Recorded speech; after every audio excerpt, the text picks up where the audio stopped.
On le savait sans pourtant être chauvin, les Hauts-de-Fagne sont tout à fait spécifiques. Leur beauté est reconnue par-delà nos frontières et chacun aura pu constater que le climat y est plus rude. D'ailleurs, c'est à se demander comment un si petit pays peut être à ce point contrasté.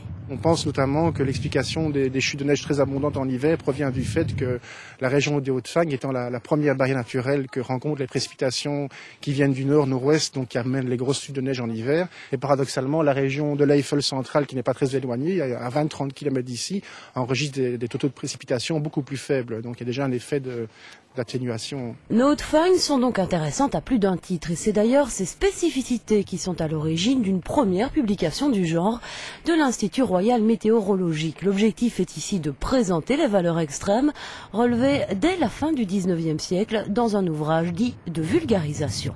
On a comparé la station de Elsenborn et de Saint-Hubert qui sont à altitude égale. Donc Elsenborn qui est dans la région des Hauts-de-Fagne et Saint-Hubert qui est plutôt en Ardennes centrale.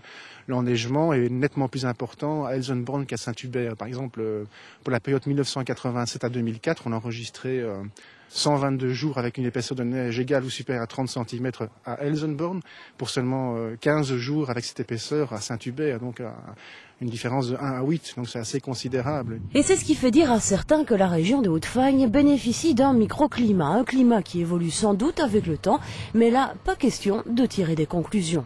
D'autant qu'ici, les observations ont commencé à la fin du 19e siècle, donc on a une série d'observations qui remontent à 1880 environ. Donc de vouloir prétendre à étudier l'évolution du climat à partir des données qu'on possède, c'est un petit peu prétentieux. On saura juste que du pays et des Ardennes, c'est en Haute-Fagne que l'on trouve les valeurs les plus extrêmes. Quant au reste, il fera l'objet d'une autre histoire.